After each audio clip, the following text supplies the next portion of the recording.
Palm Sunday. Praise God. So we welcome you this morning. Get ready for the Word of God. Let's pray together as we receive the Word of God this morning. Let the Holy Spirit speak to you. Your job is to hunger for more of the Word of God. Your job is to hunger so that the Lord will speak to your heart and that every word will do a change in your life. Hallelujah. We're being changed from glory to glory, as the scripture says, by the Word of God, by the Spirit of God, in Jesus' name. Pray this with me. Say, Holy Spirit, thank you for your word.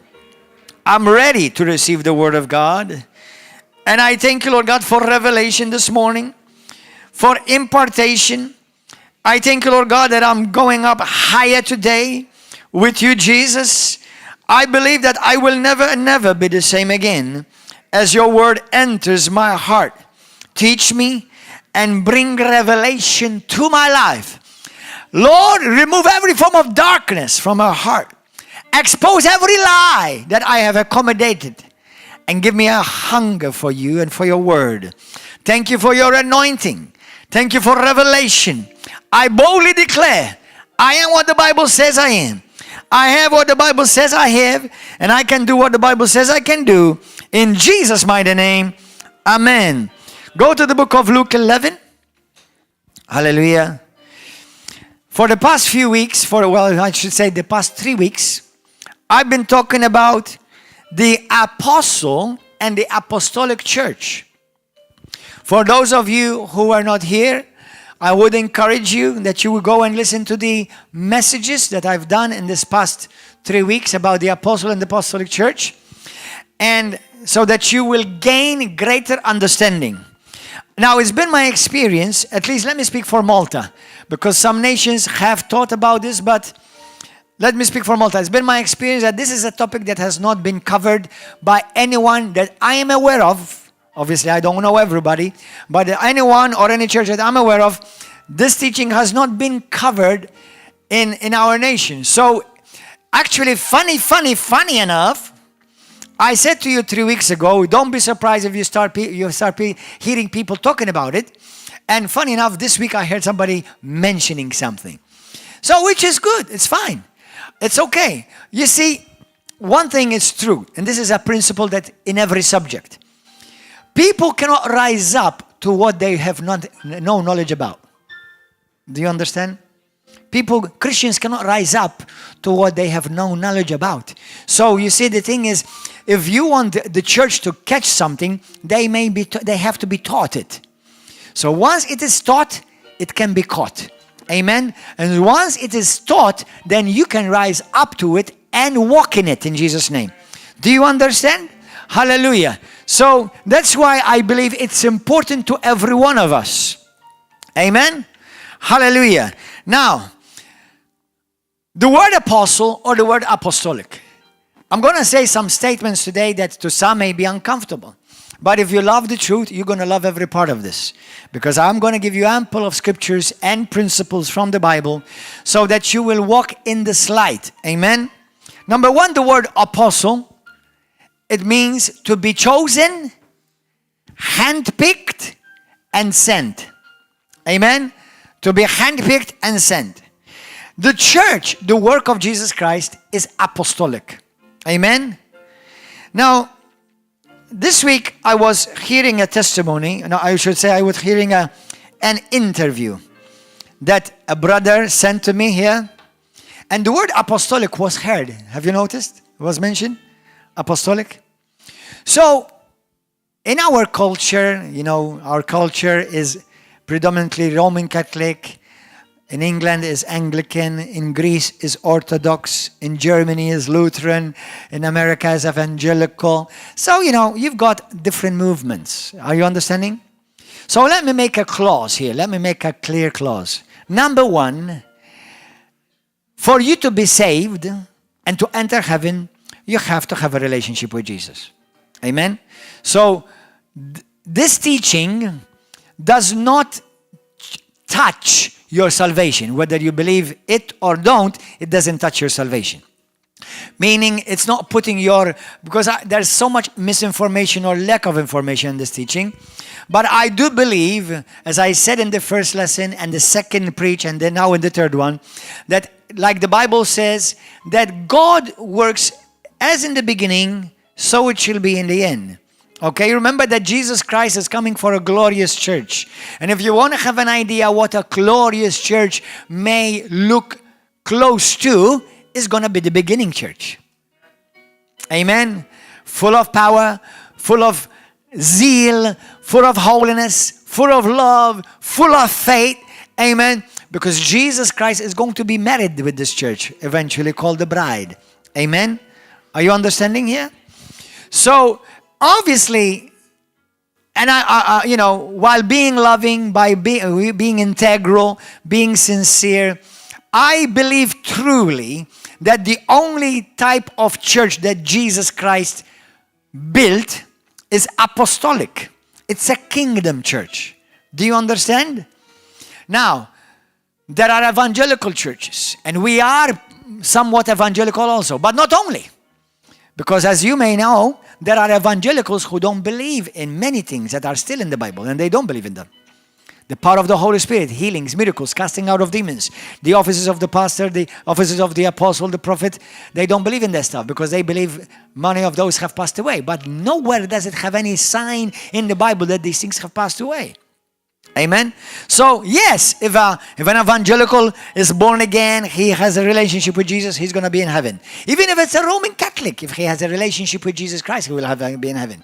But the thing is this, this is a very important thing for me. How much truth do you want in your life? How much truth? All. Amen? How many lies are you willing to tolerate? None. So you see, I was thinking about it this morning and I just put a post on my page as well, Gordon John Manchè. Some people are gluten intolerant. Anyone here is gluten intolerant? Gluten. Some here are lactose intolerant. Anyone lactose intolerant? From milks.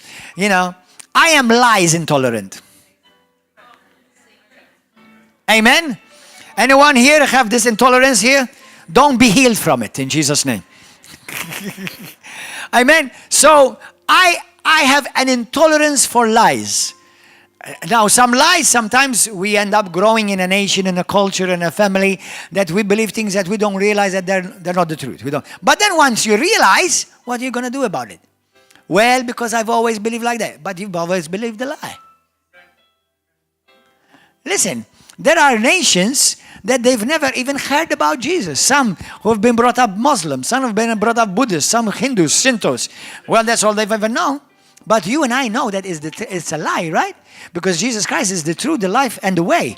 Amen? So if Jesus Christ is the truth, he's not most of the truth, he's all of the truth. So I want all of the truth. Now, I'm not telling you that I have the full revelation and everything, but if I discover it, I want it. Amen? When I was saved, I was brought up a Roman Catholic for 23 years. Then at the age of 23 years, I was radically saved. And it was an evangelical stroke Baptist church that I was saved in. Obviously, it was not the church that saved me, but they gave me Jesus and they loved the hell out of me. Amen. Thank God that Baptists in that area, they done a good job. They gave me Jesus. Praise God. They told me, not all of them, but let's say this one I was in particular, in America, they told me how I must be born again. Thank God. But the same people who loved me out of hell, they used to tell me that the gifts of the Holy Spirit, they passed away. And it's not true that people speak in tongues today. It's not true that there is deliverance today. But I loved Jesus all the way through it. Now, listen. So, there are certain Christians in the world, they are called cessationists. Anybody believes in, understands cessationist? It comes from the word cease. That means they believe that the gifts, the 9 gifts of the Holy Spirit, they passed away. They believe that the 5 offices mentioned in the Bible, the 5 governmental offices, apostolic offices, they believe they passed away too. Today, they're only pastors. And maybe some teachers sometimes, and sometimes an evangelist.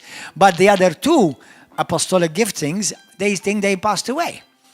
So, okay, so now, if they have Jesus and they love Jesus, are they going to go to heaven? Yes, amen. Thank God, hallelujah. Thank God. Amen? Because even me and you don't have it all together yet. We know, we're still learning. But our trust is in Jesus. Amen? So, but then, so when you find out truths, you don't want to remain believing a lie. Especially if it becomes clear, evident in the Bible, right? Amen? Hallelujah. So now, this is where it can become dangerous for cessationists. Now, there are cessationists in the Roman Catholic Church. There's a bunch of stuff in the Roman Catholic Church. God bless their heart. But there are cessationists too. But actually in the Roman Catholic Church, apart from some really heretical doctrines, but actually there are a group like the Charismatics. They believe in the power of God. They believe in the power of the Holy Spirit. They believe in casting out. So, because the Roman Catholic Church is like a hodgepodge of different, you go to one mass, they believe one thing, and they go to mass, he preaches the other thing. So I know that God bless them. Jesus loves you, and I pray that you will all be saved in Jesus' name. I'm not attacking anybody. I'm just addressing realities. Amen? So, but there are Catholic priests on pulpits. They don't even believe the Bible they hold in their hand. They don't even believe that the Bible is the Word of God. I call them gurus. Have you met any of them? I met one of them just 2 days ago. He was getting drunk in the pub. The same one that 25 years ago he told me that it's not true that demons enter people. Today they took all over his life. But anyway, so this is a reality. So now this is where it can become dangerous for cessationists. Now cessationists, they're normally found in evangelical churches, Catholic churches, and generally speaking, not always, but some of them are in the Baptists, some of them are Lutherans, some of them are Methodists. Anyone come from that background? Anyone come from that background? So that's cessationist. Now, if they don't want to believe it, it's sad, but they won't go to hell for it. Unless they start calling the works of the Holy Spirit, it's from the devil. Now that becomes very, very dangerous. Very dangerous. Imagine somebody speaking in tongues, laying hands on people, people are being delivered, and instead of saying, Father God, we thank you for the work that you're doing, and they say, that's the devil doing it. Woo! That's scary. Now let me tell you something. If any one of you ever gone to a church like that, or you're in a church like that right now, let me help you. Be delivered and run! Run! Because you're putting your soul in danger.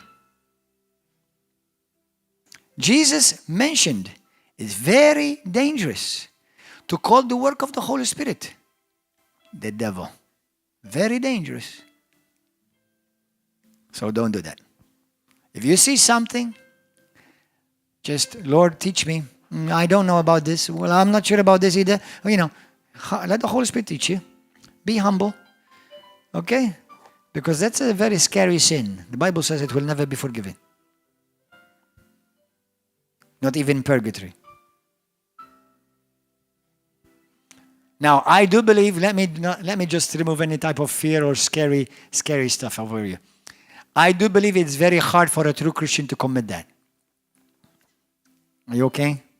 I do believe that it's not something that you're going to commit. Somebody said, Pastor, I swore against the Holy Spirit. Am I going to go to hell? No. The blasphemy of the Holy Spirit has nothing to do with it. Amen. It's another thing. I did a teaching. It's on YouTube.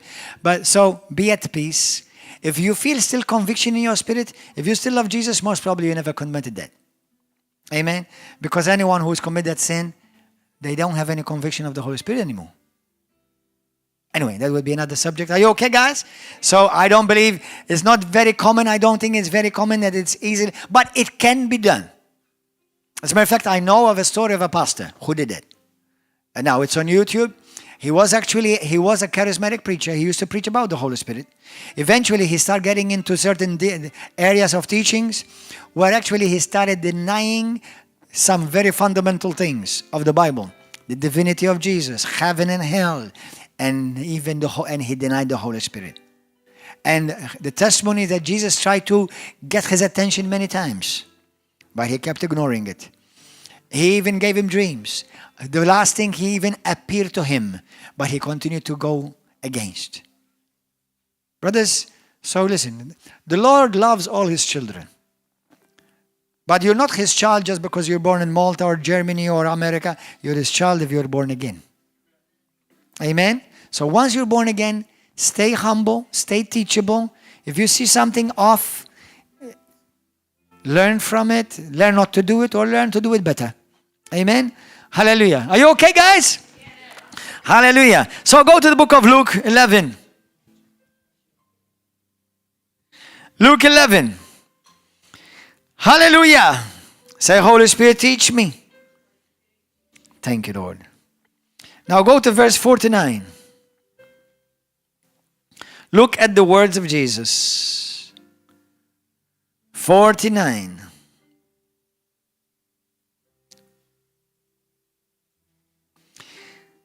Jesus is speaking, and he speaks and he says these words. I will send them prophets and apostles. Now Jesus is speaking about the future, right? Or is he speaking about the past? How do we know it's the future? Because in the Old Testament there were no apostles.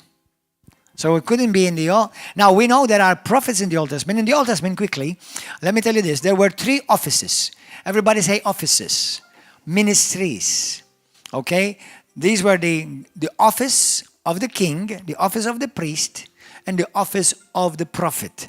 These 3 were anointed by the Holy Spirit.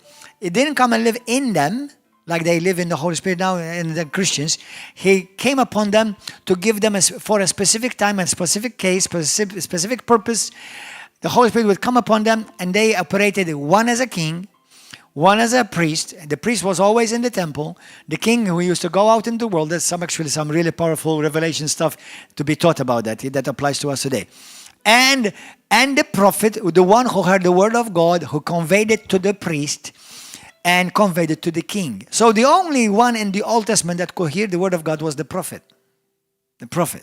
Now, in the New Testament, in the Old Testament there were no apostles. Now in the New Testament, we are all called kings and priests. And we are all, the Bible says in 1 Corinthians chapter 14, the Bible says we can all prophesy. Now, prophet and prophesy are not the same thing. A prophet may prophesy, but not everybody who prophesies is a prophet. Okay? We'll talk about that later as the grace of God. By the grace of God enables me. But, so, we are called, the Bible says that we are all called what? Kings and priests unto our God. Amen? 1 Peter 2 verse 9. Revelations 1 6. Revelations 5 9. We are a kingdom. We are a kingdom. You know, Jesus did not come to establish a religion on the earth. He came to establish a kingdom. Remember that. He is the king. He came and brought what? The kingdom of God. And he preached the kingdom of God. Amen. We are kingdom citizens. The Bible says we are all kings, and he's the king of all kings. Amen. And he is the high priest over a whole priesthood. Amen. Hebrews chapter 3 verse 1. He is called the high priest and the great apostle of our confession. So Jesus is the first and highest apostle.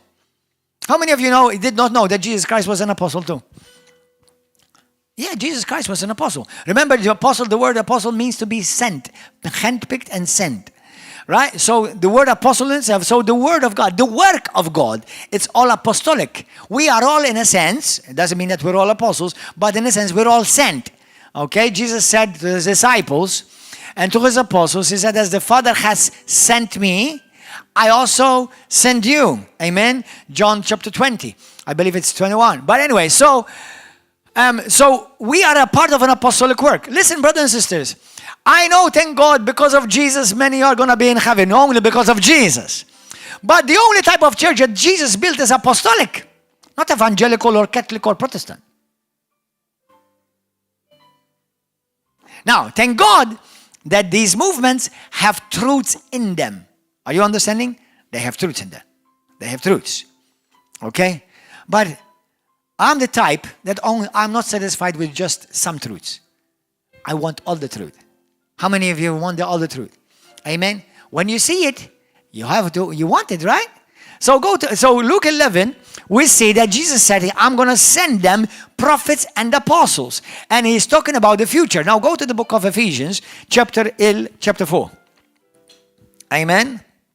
Hallelujah. Blessed be the name of Jesus. Hallelujah. Listen, don't be afraid. I've said it before and I say it again. Don't be afraid if you see false apostles or false prophets. How many of you have seen false prophets? Lift up your hand. Have you seen genuine prophets? Good. Because we have a tendency, not us, some Christians have a tendency that they bombard YouTube with, look at this as a false prophet, this is a false prophet, this is a false prophet. And then, amazingly, they never point us toward the genuine ones. Where are the genuine ones? Because if the false exist, then by default, they have to be the genuine ones. Where are they? Amen? There are false apostles.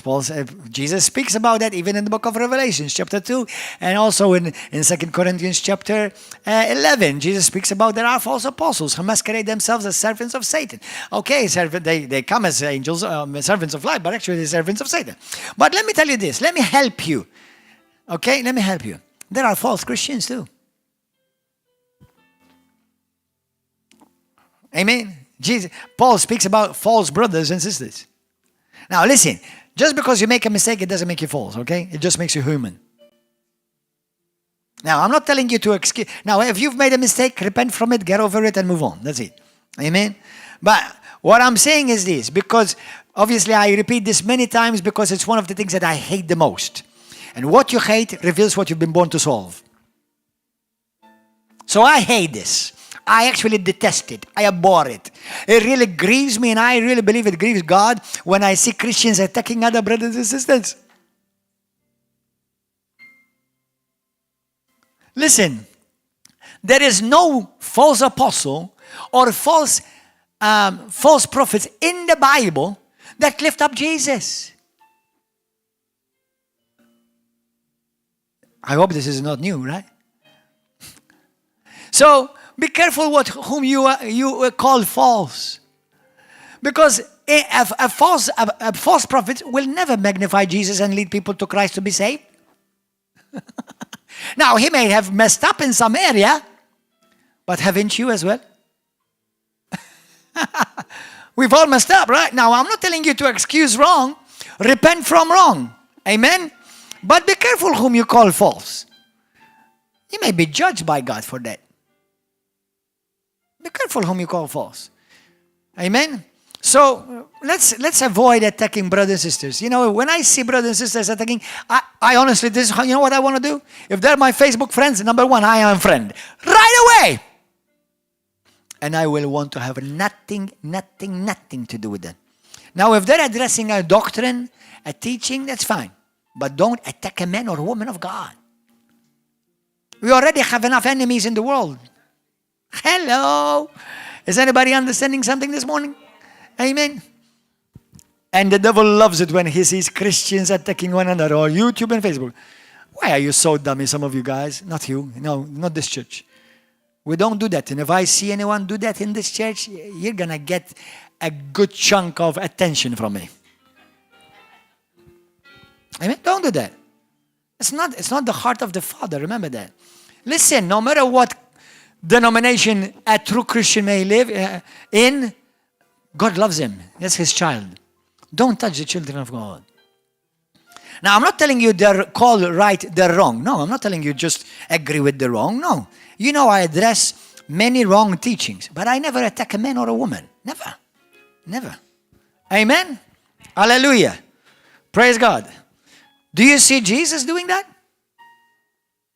Not even the Pharisees. He died for them. Forgive them, Father, for the ones that crucified him don't know what they're doing. Now, will they be judged if they don't repent? You bet they will. Amen? Hallelujah. So, Ephesians chapter 4. Are you happy? Amen? Are you full of joy? Then please make sure that you advise your face about it.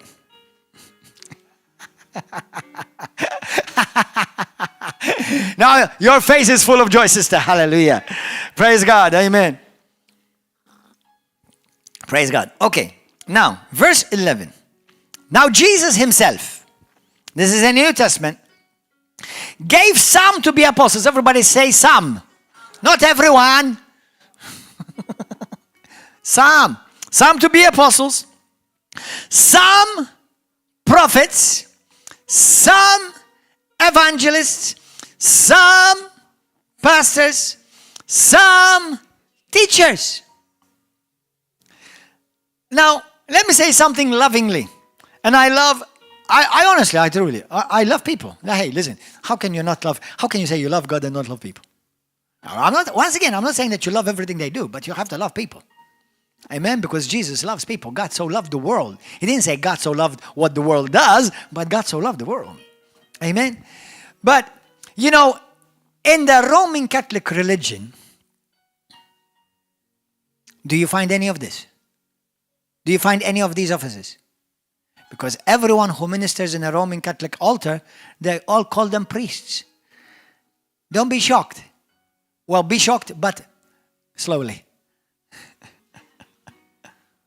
It's the only office that in the New Testament does not exist.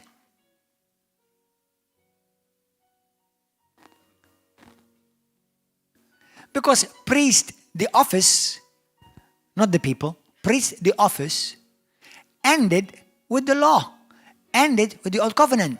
And it's very easy to understand why. Apart from the Bible says Jesus Christ came us and brought us a new covenant, but the priest office was the service with the temple. No temple, no priest. Now, we are the temple of the Holy Spirit, and the high priest lives in the temple. Hallelujah, amen. Praise God. Amen. So, but the same with many Baptists. How many of you have been to a Baptist church, Baptist churches? And some of them are very precious people. They love Jesus. But have you noticed they don't recognize many of this? Is that true or not? Lutherans, Methodists. So, once again, not an issue of salvation, but it will be an issue of whether you will truly fulfill God's divine call over your life. Amen? Thank God, by the grace of Jesus alone, by our faith in Him, we're going to go to heaven. But I want to be you. I want God to use me to fulfill His plan on my life. Amen? Hallelujah. Now listen to this. How many of you want to grow and mature in the Lord? Lift up your hand. Listen to this. If you want to truly, then you have to recognize all of them. Why? Look at this. Look at this. Verse 12. These 5 are for the equipping of the saints, for the work of ministry, for the edifying of the body of Christ, till we all come to the unity of the faith, of the knowledge of the Son of God, to a perfect, mature man, to the measure of the stature of the fullness of Christ. So these 5 are going to contribute to my maturity. These 5 ministries are going to contribute to my growth, my spiritual growth. These 5 are going to contribute to the unity of the church. Now, how can we? It's going to be difficult to bring Bible genuine unity when you have Christians, they don't recognize this. It's going to be difficult when you have Christians, they tell you, we don't believe in speaking in tongues, or laying on of hands, or casting out of demons. How many of you believe that unity is going to happen there? Do we love each other? Yes. But it's going to be difficult for unity to happen. Do you understand? Because if you find somebody like me, I'm not one to compromise very quickly. I love you, but I don't approve it. Just because I love you doesn't mean I approve of what you believe or what you do. Do you understand the difference? I approve of you. I mean, I love you as a brother and sister. But listen, if you're going to bring me this hogwash doctrine, I'm not going to like it. And you don't want me in your meeting. Otherwise, I'm going to mess you all up. Don't invite me for unity meetings and you don't believe half of the Bible. Otherwise, I'm going to stir up the whole thing and I'm going to love it. But you won't like it. Amen? But Pastor, can't we, just pray to Jesus together? Then everybody prays to Jesus where you are. Because you see, the Bible talks about be careful of certain leaven. Leaven is teaching. Because the wrong leaven will fill the whole bread and corrupt the whole loaf. That's why I encourage you, be careful what you listen to. Amen. That's in Galatians chapter 5, by the way. Hallelujah. So I love you unconditionally. I'll walk with you conditionally. Amen. Hallelujah. Praise God. So, we've got 5 here. Now, go to the book of Acts of the Holy Spirit. Do you know where the book of Acts of the Holy Spirit is? We call it the Acts of the Apostles, but actually it's not just apostles are there. Have you noticed? Amen. Praise God. Now, chapter, you don't know which chapter yet? You haven't picked it up in the Spirit? Okay, Acts 11. Hallelujah. Praise God. Thank you, Holy Spirit. Thank you for your grace, Lord. Thank you for your love, for your mercy. Thank you that you are equipping the whole church. You see, the word apostolic is used by many denominations. So if you don't see these things, what we are talking about, are they apostolic? Interesting. Now listen, I'm not telling you, are they saved? I'm not telling you, are they precious and wonderful people? I'm not that. But are they apostolic? Remember, the only type of church that Jesus Christ built is an apostolic church. Amen? Amen? So, that's why we're learning. That's why we're maturing. Hallelujah. Praise God forevermore. So, a true church, and the true church is apostolic. It doesn't mean that every minister is an apostle. It doesn't mean that every pastor who stands in the pulpit is an apostle. But these gifts do exist in the church. Now, if you go to the book of Acts chapter 11, let me read to you from verse 27. Verse 27. In those days, prophets came from Jerusalem to Antioch. What? Now, for those of you who've never heard this, but some of you have been with us, you've heard this. There are 4 types of apostles. Let me run them down quickly with you. Number 1, you've got Jesus Christ. You've got Jesus Christ, the high apostle, the great apostle, okay? Hebrews chapter 3, verse 1. Then you've got the 12 apostles of the Lamb. Mark 3, okay, Matthew chapter 2, something like that. So these are the 12 apostles of the Lamb, and they will for all eternity remain 12. None of you are going to become the 13th one. Amen? No one on earth is going to become the 13th apostle of the Lamb. Amen? Now you may go and eat lamb, but that's a different issue. Amen? Hallelujah. Poor lamb. Anyway, so there are only 12 apostles of the Lamb. There's none other like them. Then you've got the 3rd level of apostles. 3rd level, these are called the transitional apostles, or the difference between these, the 3rd group from the 2nd group, because these are part of the foundational apostles. What do you mean by foundational apostles? Foundational apostles are only these 3. How do we figure out it's only 3, Pastor? It's because you've got James, Paul, and Jude that we have received Bible doctrine from, and we base our Christian doctrine on today. They wrote Jacob or James. They call him James, although his real name is Jacob actually. Okay, the book of James, he was not part of the 12, but he's another apostle. You've got Jude. It's another apostle, but he's not one of the 12. And you've got Paul. He's not an apostle, but he's not one of the 12. So now we've already ended up with 15 apostles. Now, different categories, but they're still called apostles. Amen? You've got the 16th one, Matthias, who replaced Judah. Acts chapter 21, Act 1, 21 onwards. So Matthias was replaced. I have often wondered, and this is not doctrine, this is just me thinking. I've often wondered if they've missed it, because it was never mentioned again. Okay? Now this is not doctrine, this is just an opinion, okay? Just me thinking out loud. Sometimes I think Paul should have been one of the 12. But there was a category that he did not fulfill. He did not walk with Jesus on the earth. But anyway, so Matthias walked with Jesus. He saw his death and his resurrection, but because that had to be a qualification that all the apostles had to have. Amen? So now we've got 16 apostles. Now we've gone to the fourth category of apostles. So as you can see, when I was saved, I was, as a Roman Catholic, I never knew any of this. Then I was saved. I was saved in an evangelical stroke Baptist church, and they loved the hell out of me, and thank God for their life. Okay? But I never knew any of this. I thought there was only 12 apostles, because that's how I was always told.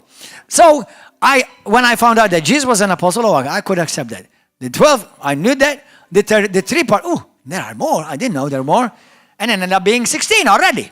So now there's another category of apostles, which we call them the apostles after the transitional, or the continuation of apostles, or some call them the modern apostles. Not because they're modern, it's because Jesus Christ is the same yesterday, today, and forever, and he has not changed in the way he's building his church. Amen? So, the other apostles are there are about 10 others mentioned in the Bible. And they're none of the 12, and they're none of those 3. They're another category. So where do we put them? We put them in what we call the apostles that are in the New Testament. They're important. We see their testimonies. We see them preaching in the Bible. Okay, and you can find their names in the book of Apostles, in the book of the Acts of the Apostles. For example, you've got Silas, Timothy, Titus, Junia. You can find some of them in Romans chapter 16. Andronicus, Barnabas, Epaphroditus, Apollos. These are other apostles. There are 2 other apostles that Paul mentions, but he doesn't give us their names. All of a sudden, we have 26 apostles. Once again, different categories. Amen? Are we understanding here? Different categories. So, true apostles still are on today. You see, just like the Roman Catholic Church, they have everybody is a minister who calls them a priest. Unfortunately, many evangelical churches, they call everyone a pastor. And not everyone is a pastor. Amen? You have some movements in Africa, everyone is a prophet. And not everyone is profitable. Now, I believe in prophets, and I've met genuine prophets, but not everyone is a prophet. Kif jgħidu bil-Malti? Jew nejja, jew maħruqa. That means either dried or burnt up. All right? So the middle road is always the safest road. Amen? Hallelujah. Praise God. Praise God. Hallelujah. So, Acts chapter 11, verse 27 says this. In those days, prophets came from Jerusalem to Antioch. That means in the upper room. After some time, prophets were raised up. Do you know that there are prophets mentioned in the book of the book of Acts, right? Can anyone mention a prophet who was well known in the book of Acts? Agabus. Prophet Agabus. His name, Agabus. And I forgot exactly which chapter exactly he is, but he's, chapter 15, if you can find it, somebody can find it on the right away. It's the same verse. Okay, it's the same verse. Okay. So, is this within the same verse? Acts 11, 27, verse 28, look. That was good. I mean, I missed that one. I could have just looked in the next verse, that's all. You see? I just ruined my image in front of you. You thought I was perfect, now I ruined it. Verse 27. And in those days, prophets came from Jerusalem to Antioch. Prophets, not one, prophets, many. Then one of them named Agabus stood up and showed by the Spirit that there was going to be a great famine throughout all the world. Now listen. Have you noticed what the prophet did? Listen. Everyone in the Bible, 1 Corinthians chapter 14, Paul says very clearly, every one of you can prophesy one by one. Now, having a prophetic word and prophesying are not the same thing. Okay? Because we know by Paul tells us what prophesying is, because he said everyone can prophesy one by one. But that doesn't mean that everyone can be a fortune teller and tell us the future. No. If it has to do with speaking about future events, not by force, but very possibly, you may be called to the office of the prophet. Now, listen, somebody yesterday after church asked me, said, Pastor, sometimes I have words about the future.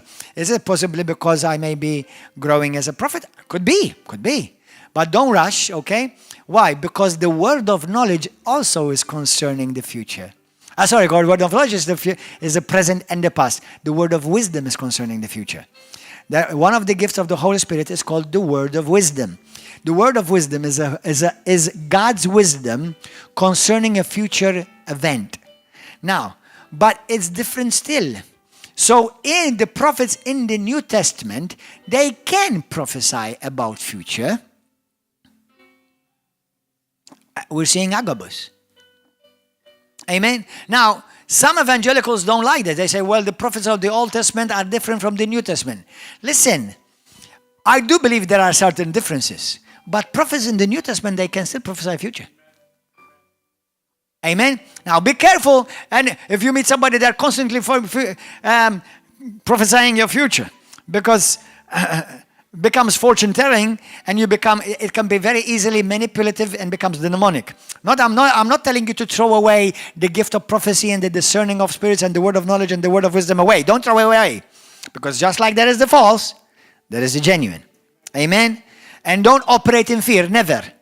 Nothing. No. As a Christian, no matter whatever you do, listen to me. Say this with me. I will never operate in any kind of fear. Amen. Fear means that you have lack of knowledge about that subject, so that you're afraid. So just get yourself informed. Inform yourself. See what the Bible really says, so that you are secure. You know how to discern the genuine and the false. Not always false. Amen. Hallelujah. Praise God. So, are we learning something this morning? Amen. So we have prophets here. Now, they went to Antioch. Now go to the book of Acts 13. Now in the church of Antioch, there were certain prophets and teachers. What? Look what we see now. So now we first saw apostles, then we saw prophets, now we see another gift, teachers. Amen. Do you remember in the book of Acts chapter between 6 and 8, when the first time there was ordination for deacons? Do you remember that? Now about chapter 5 and 6, it's approximately about 5 years later the church started.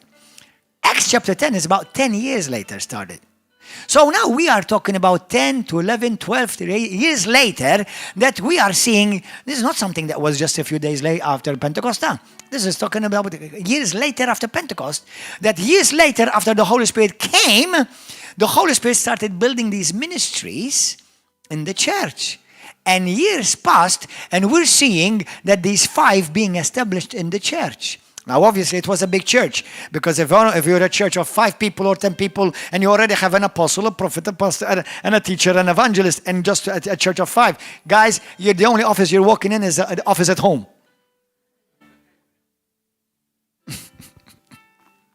Hello, anybody home? Amen. Come on, guys. Come on. Let's learn. Amen. Hallelujah. If you love Jesus, praise God. God bless you. But listen, don't come and tell me you're an apostle and a prophet and all you do is just, you just meet for a prayer meeting. No.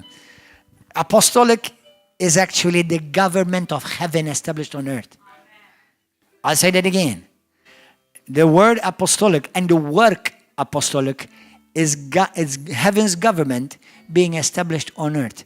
Let's not mock our Savior Jesus. Amen. So, yes, there are true apostles, and there are many who are not true apostles. They think they're apostles. So, but there are apostles who may never say that I am an apostle. In certain cultures, it's not well received. In certain cultures, there's still not very much information and knowledge about the subject. Amen. So, let's say Malta is one of them. England. But, for example, if you go to Italy, or you go to South America, you hear it on a regular basis. Apostle so-and-so, pastor so-and-so, prophet so-and-so. In America, some circles, okay, it's growing. But in England, everyone is a pastor. Maybe a bishop. Okay? Now, there are similarities between a bishop and apostle, but they're not the same thing. There are many similarities. So, in Italy, if you go, for example, you have the Italian church at large, they recognize the office of the apostle, the office of the prophet, and the rest of the apostles. But, for example, just because you don't have knowledge, all the church, grow in that knowledge. Amen? Why is it important, Pastor? What's the big deal? Have you not forgotten what the Bible says? We are maturing when we accept these, when we recognize the church is maturing. Amen? I want to mature. Jesus says, when you receive a prophet, what do you receive? A pastor's blessing? You receive a prophet's reward. Amen? So, an apostle can impart into your life something different from what a prophet imparts into your life, a pastor imparts into your life, a teacher imparts into your life, an evangelist. We all need these gifts. We need all of them. Amen? I want to mature. How many of you have arrived? Do you know everything? Oh, good. You're in the right place. Hallelujah. Praise God. You see, how many of you want to mature and continue to grow? So, Holy Spirit, teach me. Tell him that. Teach me, Lord. I want to know more. Not just for the sake of knowing, but for the sake of walking in this truth and manifesting it on the earth. Amen. When you look at the church at large, generally speaking, you see that the church is powerless. Much of the church, the world has invaded the church. Much of the church no longer preach the gospel of the kingdom. They are now just become like a good social service center. That's not apostolic. That's apostasy. Now, thank God that we feed the poor, and thank God that we build hospitals. Thank God for all of that. But that's not apostolic. The work of apostolic is God's heaven and the kingdom of heaven invading this earth. That's apostolic. Amen. Hallelujah. I want that. Any one of you want that? Amen. Praise God. Thank you, Jesus. Blessed be the name of Yeshua. Amen. Now, Acts 13 verse 1.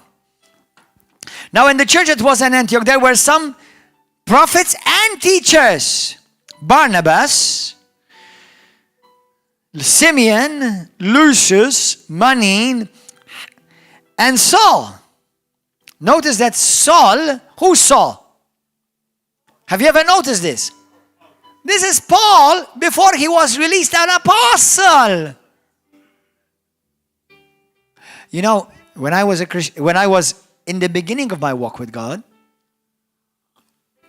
and even as a Roman Catholic, I used to think that Paul had a vision. He woke up and he became an apostle. That's what I used to think. Honestly. And you know what? Can we all be honest? I won't tell anyone. How many of you had the same impression, more or less? Bravi. Now we'll give you a toast for free after. Hallelujah. Amen. But that's the impression. That's how. Listen, we're being honest. We're not attacking anyone. We're being honest. Amen. Tell me how the church is going to grow like that. How are we going to mature and become this wonderful, glorious church that our Savior deserves? Amen. No, people will take something I said, they will abuse it, they will squash it, they smash it. So what? You do what's right. Just somebody because they smashed a Mercedes, it doesn't make Mercedes a bad car. Amen. Hallelujah. How many of you like to drive a Mercedes, unless you already drive one? Amen.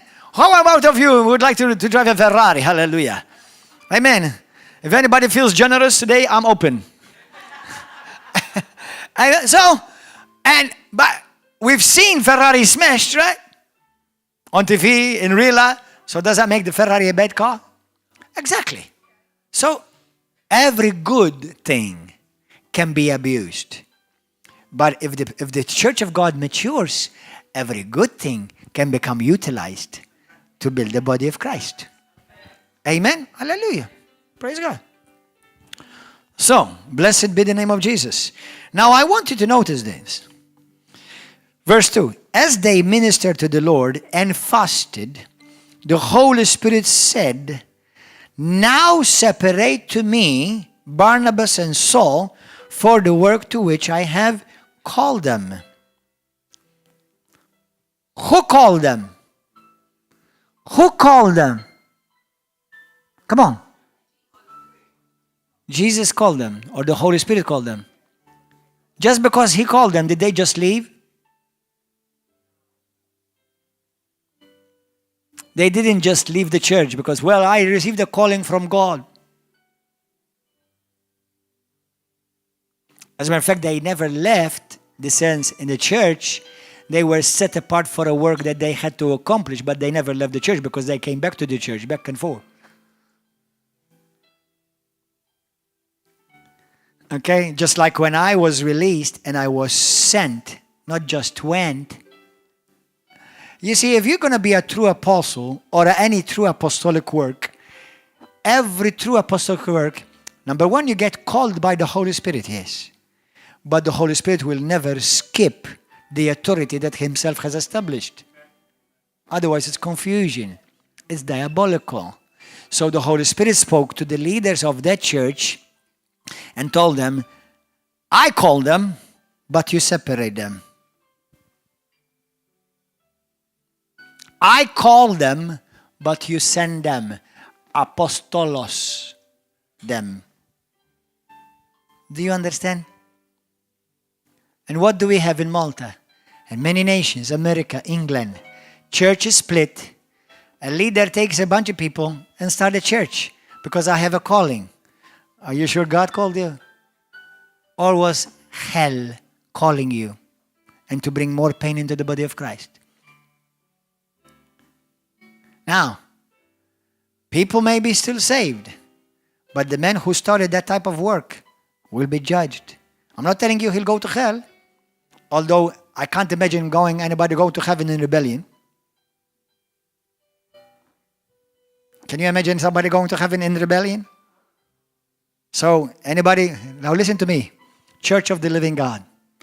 If you listen to this message, and you are a pastor or whatever you are, and you've done this, remember the Bible says some sins follow people after. Not everyone's sins get instantly judged. Some people's sins get judged later. So if you've done something like this, before you die, it would be a good time to repent and make things right. Amen? Some say because the pastor or the apostle or he was harsh with me and he offended me and he did not want to do what I said or what I told him. Listen, when God calls somebody, he does not ask yours or my opinion about it. When God raises up a man or a woman of God, he doesn't ask you about his or what you think about it. People have left churches and started works bringing more pain into the body of Christ, more hurt, and when it's in a small nation, it's more felt. It's not like America. Somebody split a church and they move miles away. In Malta, if you do that, I'm going to meet you in about 5 minutes.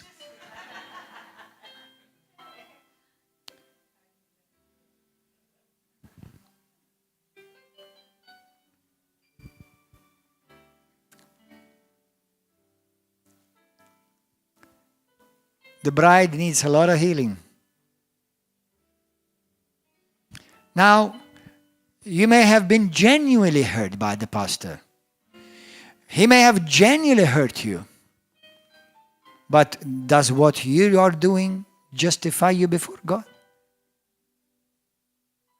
Yes, the pastor will be judged by God for the wrong he's done unless he repents.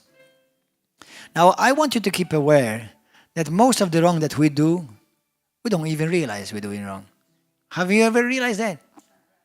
Sometimes we do things that are wrong that you don't realize. Oh man, I'm sorry, I didn't realize. Do you understand that? But the thing is also, sometimes, or should say many times, all of us have done this, but we have to be sincere and humble before God.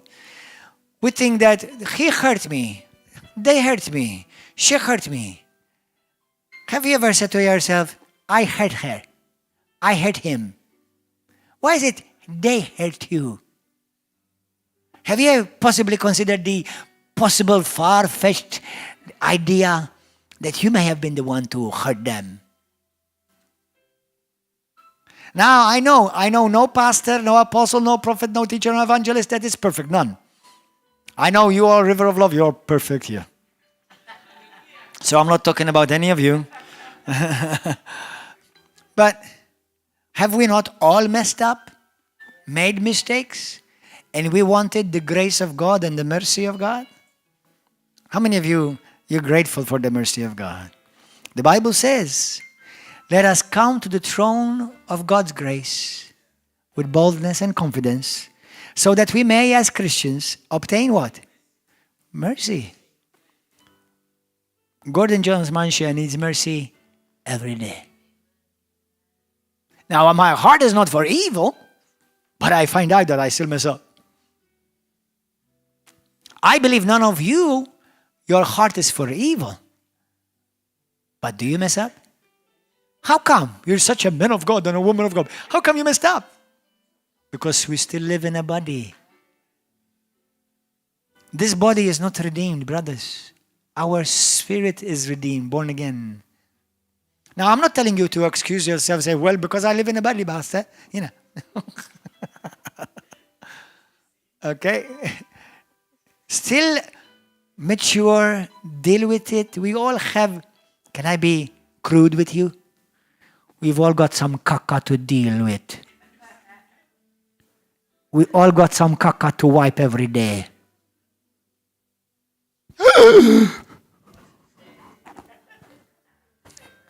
It's not the mortal sin, and it ain't a sin at all. It's a thing that you do every day. Am I being honest? Are we being honest with ourselves? But is your heart for Jesus? That's why it hurts me when I see them attacking men and women of God. Yeah, he may actually have done some poo-poo. But his heart is for God. Her heart is for God. That's why Jesus says, I do not judge like you judge.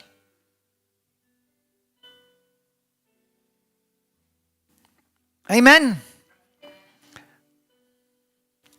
Thank you, Lord. The Holy Spirit is speaking. Amen. 1 Corinthians chapter 12.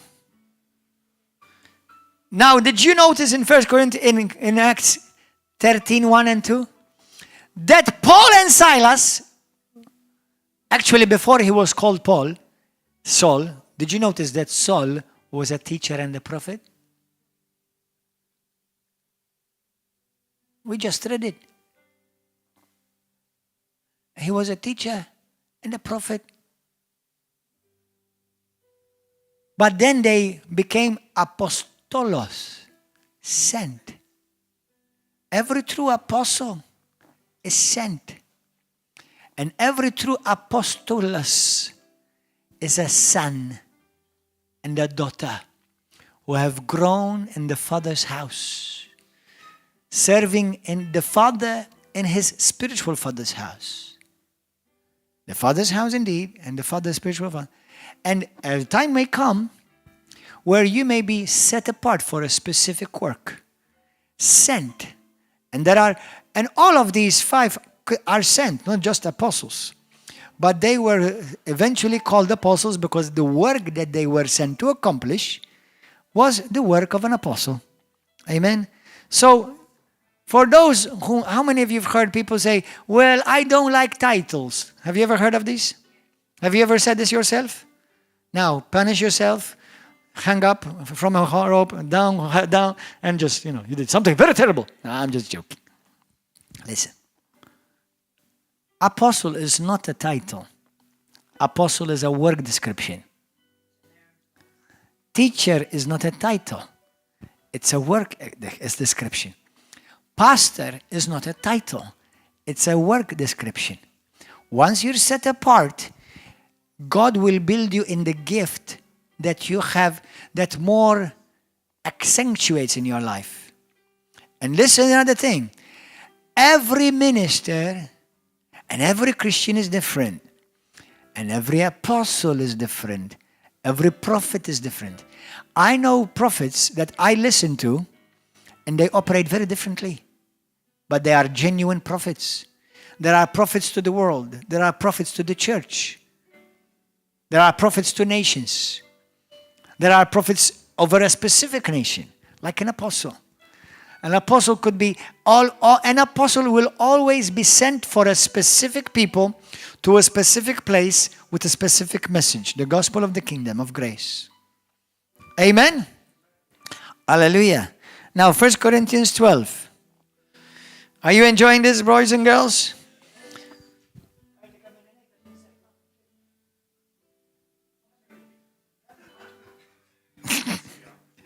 See ya? Okay, thank you.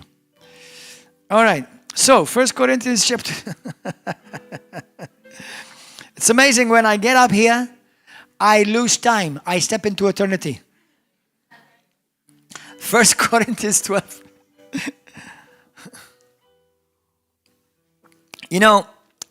This teaching, by the grace of God, I have 9 pages. And I've only taught this part so far only. So you have to be stuck here until I finish the teaching.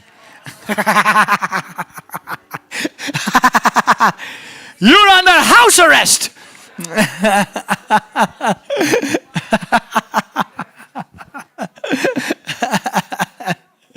Lock the doors.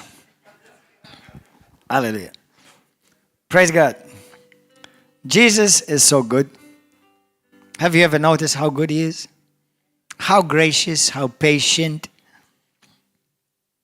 Just like I enjoy watching my sons. I started seeing them grow and mature. And my heart delights and it gets so happy to see them. That's how Jesus and more feels.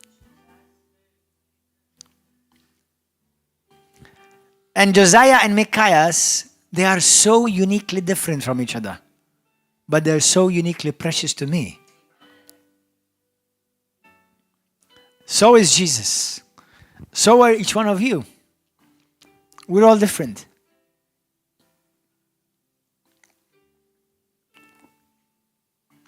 Amen. Never despise your brother or your sister because you don't like something about them.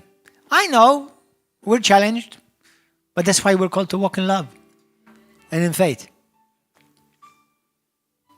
Amen? Don't think somebody else is difficult. You are difficult. Have you realized how difficult you are to live with you? But the Holy Spirit hasn't left you, right? Amen? Hallelujah. Thank you, Lord. Verse 27. Now you are the body of Christ and members individually. God has appointed these in the church. Who has appointed? God. In Ephesians 4 it says, Jesus. First apostles. Now, why first apostles? Have you ever wondered that? Why first apostles? Let's take the obvious. The first ministry office seen in the New Testament is the apostle. So, for sure, that's the obvious. But why, for example, obviously, the 12 has gone, they're in heaven glorifying God, and we are benefiting from the writings in his lives, in their lives. But why are apostles even in the church today, first place? Because any work that has started, they were first there to start it. Amen? If you cannot be an apostle and you come to a work already established. Otherwise, you definitely are not an apostle for the church. Do you understand? Now, you may be an apostle to other, you started at the churches. For example, we have had apostles here, come. They're not an apostle to this church. Now, they're an outside apostle. They may be a guest speaker. And we get blessed, and God bless you. Bye-bye. That's it. But the apostle is always the one who will be first there. Now, in our family, myself, my wife, and my 2 sons, me and my wife are the first. We started the family. No matter how intelligent these 2 are, how cute they are, how wonderful and talented they are, they will never be first. We came before them. So the apostle will always get there before everybody else. Because he will start the work. He will start a church. He will start churches. Okay? Now, not everyone who has a church is an apostle. Just like I said about the bishop and the apostle. What is the difference between a bishop and an apostle? Now, everybody say this with me. Every apostle is a bishop, but not every bishop is an apostle. What's the difference between apostle and the church and the bishop? They still, one of the common things about them is that they oversee churches and leaders, for sure.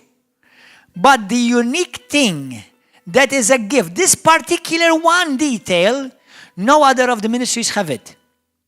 This one particular detail of an apostle is that an apostle always starts the work himself. The bishop may come, he may be appointed by the apostle and be over that church or the churches and the work that he has started. So he's overseeing the same kind of work, but he did not start it. Do you understand? Now, some denominations call their apostles bishops, and some call the opposite. But an apostle's uniqueness about him, apart from apostles operate in the power of God, in casting out demons and miracles, and there's another gift. Now, obviously, listen to me. All these gifts, you can all operate in it. Amen? Mark 11, Mark 15, Mark chapter 16, verse 15 through 18. Bible says what? Go and preach the gospel to all creation. Whoever believes and is baptized shall be saved. Whoever does not believe shall be condemned. And these signs will follow all those who believe. So these signs follow every Christian. Okay? Now there are many Christians who follow signs. Just make sure that you are the one that signs follow you, so that you're following signs. Amen?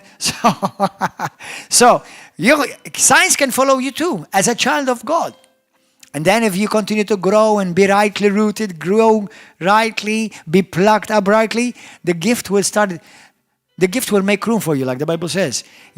People will start noticing, I think he's excelling in evangelism. I think he's excelling or she's excelling in teaching. Oh, I think he's excelling more in the prophetic. Do you understand? And then when you're set apart, you start operating in that office. Amen. Hallelujah. But the unique gift of the apostle, of a true apostle, number one, he will always challenge governmental authorities, not only in the natural, but in the realm of the spirit. Always. As a matter of fact, where there is an apostle, the whole nation will be influenced. Always. Look at all the lives of the apostles. Amen. You see, I've said it before and I said it again. A pastor speaks to his congregation, but an apostle speaks to his generation and to his nation. So, that's a unique gift of an apostle. An apostle will always start and raise up churches, raise up leaders, and raise up new works. Normally, those are not the works of a pastor, and neither the works of any other gifting. Do you understand? Now, there are similarities between these 5, because an apostle, because he comes there first, every work starts with an apostle. Number one, he touches all the gifts. Look. This one is an apostle. This one is a prophet. This was an evangelist. Gets there before everyone. This one is the teacher. The pastor. And this one is the teacher. And if you notice, the apostle does them all. Touch them all. Now, he's not going to excel in all. Some apostles, they excel more in teaching. Some apostles, they excel more in evangelism. Some apostles are more prophetic. Okay? But they will touch all the gifts. Because all the gifts are going to come from the grace, are going to be raised up from the grace that's upon that work. Amen? Apostolic work. Amen? Hallelujah. So, let us finish with this. 1 Corinthians 12:28. And God has appointed these in the church, first apostles, second prophets, just like we saw in the Acts. Third teachers, after that miracles. Now if you notice here, miracles are actually a gift, not a ministry. The gift of miracles or the working of miracles. In 1 Corinthians chapter 12, verse 4 through 11, they are mentioned. Then the gifts of healings. Now this is not just healing, these are gifts of healings. We can all heal in the name of Jesus. Lay hands upon the sick and they will be healed. But these are gifts of healing, not a gift, gifts, healings. Helps is not a gift. Helps is a ministry. We've got here the ministry of helps in this church. Amen? And you should all be in it because you should all be helping. Amen? Administrations. This is another ministry. This is not a gift, one of the 9 gifts. Varieties of tongues. This is another ministry. Now listen to this. Let me mention this. Let me read on and we'll explain it. Are they all apostles? The answer, no. Are they all prophets? The answer, no. Are they all workers of miracles? The answer is no. Do all have the gifts of healings? No. Can they all lay hands on the sick and they recover? Yes. That's a difference. Amen? Do all speak in tongues? But Pastor, in the book of Acts, chapter 2, verse 1 through 4, and in Mark chapter 16, verse 17 through 18, it says, and they will all speak in tongues. They will all cast out demons. They will all lay hands on the sick and they recover. How come it's saying here not all speak in tongues? There's a contradiction in the Bible. No. Because this is a ministry gift. Which one? You see, every one of us, Bible says, 1 Corinthians chapter 14, verse 1, Paul says these words. Let me read it to you quickly. Look at this. Verse 2. He who speaks in a tongue does not speak to men, but speaks to God. So, when we speak in tongues, we're speaking to God. What about the gift of tongues? You see, we can all speak in tongues. Paul says, I wish that you all spoke in tongues. Verse 5. You can read that verse 5 of 1 Corinthians chapter 14. I pray that you all spoke in tongues. And the speaking of tongues is a benefit, because in Mark 16 it's not called a gift. It says a sign. These are gifts and ministries. So, every Christian is given the ability to speak in tongues for his building up. Bible says, 1 Corinthians 14, he who speaks in a tongue does not speak to men, for no one understands him, but in his spirit he speaks ministries. It says here, he prophesies, speaks to edification and exhortation. Listen, verse 4, he who speaks in the tongues edifies himself. So when I'm speaking in tongues, when I say to you, brothers and sisters, let's all lift up our voices and lift up our hands and let us start magnifying the Lord and pray in tongues. Now, whom are you talking to right there? No, to God only. I don't need to know what you're saying. But what about if somebody either stands up or myself from here, I start speaking in a particular tongue, and then what does the Bible say? We don't have time to teach this today, but what does the Bible say? It says this. It said, now, if you're going to use the gift of tongue, not the sign or the language of tongues that is given to every every Christian. But that gift of tongue has to follow with another gift. Remember what is the other gift? The interpretation of tongue. Because now you're sending a message to the church, not to God. One is speaking to God for you. The other one is speaking to the church for the edifying of the church. So if I speak in the tongues now to you, Shibra kasilando, rakaliti besikanda brocholamai, nakabrokolatiri besonda kalai. How many of you understood that? None of you are that spiritual. You didn't understand the word. Now I'm just joking with you. Now, what did I say? Now, the Bible says, he who speaks in tongues must also pray that he may interpret. So I can interpret it, or somebody else can interpret it. Now, what did I say? Lift up your hand. This is what I heard in my spirit saying. Say, I have given you this gift, says the Lord, to build you and to strengthen you and to make you a powerful movement of my Holy Spirit upon this earth in these latter days. This is what the Lord said. I gave a tongue and I interpreted the tongue. Do you understand now? But that I was speaking to you, not to God. But now if I say, everybody lift up your hand. Come on, everybody lift up your hand. Do it right now. Hallelujah. You may close your eyes, open your eyes, whatever you want. It doesn't matter. Hallelujah, but open your mouth. Amen. And now start praising God in other tongues. So we praise you, Father. We magnify you. Now you see, whom are we addressing now? We're addressing the Father. And when we speak to God in our spirit, we are speaking mysteries. And there's no language that God does not understand. Do you understand? So I show you by demonstration today so that you learn the difference. Amen. Hallelujah. So he that speaks in the tongue. So 1 Corinthians chapter 12. We're finished with this. Amen. Did you enjoy this tonight, brothers and sisters? Hallelujah. Did you feel encouraged, built up? Amen. Amen. That's it. Hallelujah. So, verse 30. Do all give the gifts of healings? No. Do all speak in tongues? No. As a ministry? No. Do they all interpret? No. But earnestly desire the best gifts. So, brothers and sisters, today I want to encourage you. May the Holy Spirit help you to rise up to your calling. Know that you are called to an apostolic work, an apostolic ministry. Amen. Hallelujah. And be and fulfill all that God has called you to do.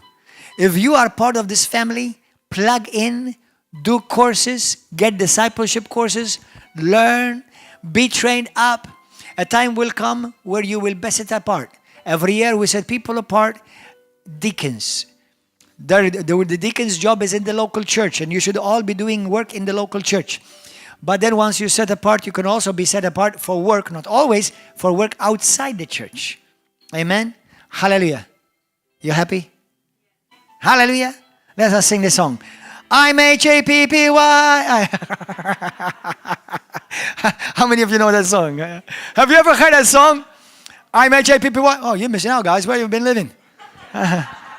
Amen. Let's all stand. Amen.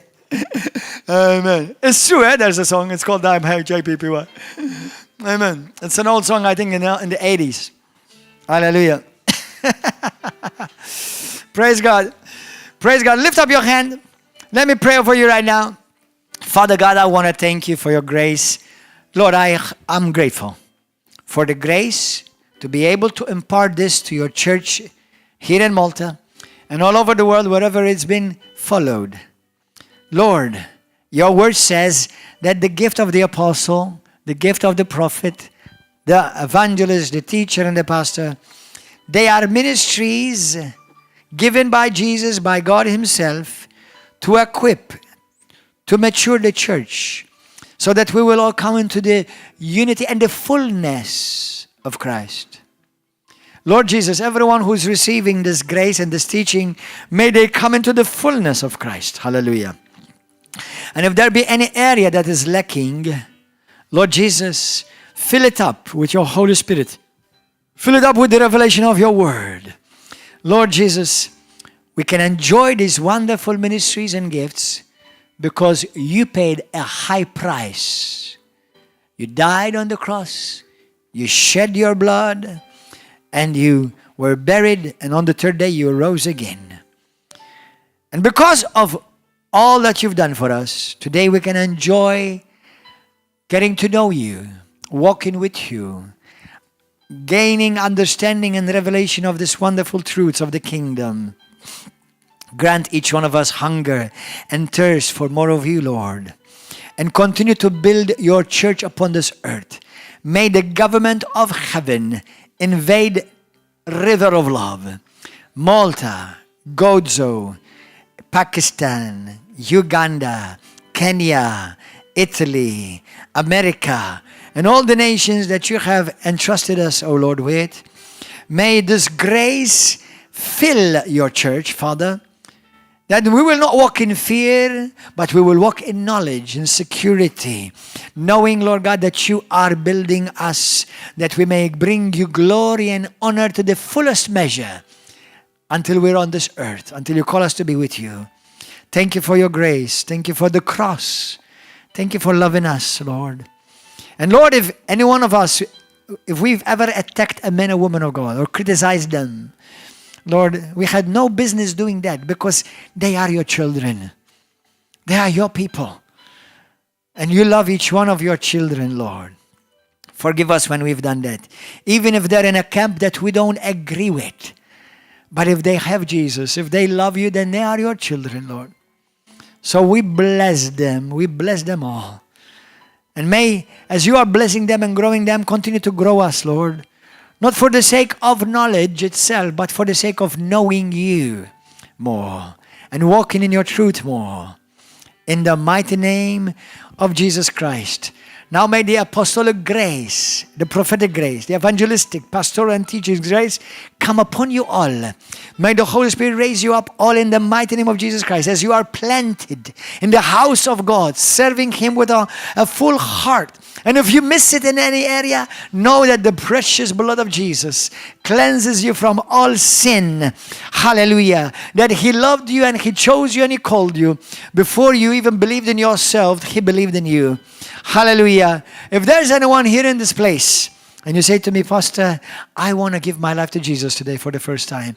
I want to start a fresh new walk with Him. If there's anyone here in this place, or you maybe say to me, Pastor, you know, I once gave my life to Jesus, but I want to start afresh. I want to rededicate myself. If that is you, anyone lift up your hand here. Lift up your hand. You want to give your life to Christ? You want to surrender your life to Jesus today? Hallelujah. Anybody lift up your hand? Those of you who lifted up, you should have lifted up your hand. And those of you on YouTube and Facebook, listen to me. Listen to me. Above all this, what we said, the most important office to work in is the Son of God. If you are not a son or a child of God, none of this applies to you. But if you are a child of God, all of this is yours in Jesus. But if you're not in Jesus yet, you have never made Him Lord and Savior of your life, I want to give you an opportunity to be saved, have your sins forgiven, and be a citizen of the glorious kingdom of Jesus. One day, this earth is going to finish. One day, your life is going to finish.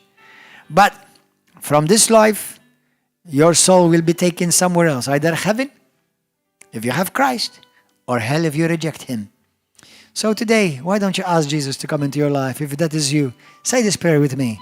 Say, Lord Jesus, I believe in you. You are my Lord and my Savior. I ask you, forgive me of all my sins, Lord. I have sinned against you. I've hurt you. I messed up. I ask you to help me, Lord. Come into my life. Take over my life and sit on the throne of my heart. Be my Savior, be my Lord, and be my King. Jesus, I want to know you. I want to walk with you. I want to serve you. Use me for your glory. Jesus, you are my Lord. You are my God. And I belong to you today. I renounce the devil. I renounce the world. I renounce every evil work. And I surrender my life to your love, to your grace today. I am yours, Lord. In Jesus' name, amen. If you said that prayer, if you meant it from your heart, you're saved. You've just changed destinies. You were on your way to hell. Now you're on your way to heaven. Now, if you live in Malta, come and join us here every Wednesday, Saturday, and Sunday morning. Wednesday and Saturday is at 7 p.m., Sunday at 10 a.m. If you're in Gozo, come and join us in the Gozo Church Thursday and Monday, in the evening and in the morning. If you're somewhere else in the world and watching this and you don't have a good church, find a good church. If you want us to help you find a good church, write to us and we'll help you find a good church anywhere in the world you live. May God bless you. May the grace of God be upon you. In Jesus' mighty name, amen. Everybody give a wonderful hand. Hallelujah. Praise God. God bless you. See you. Hallelujah. I guess you enjoyed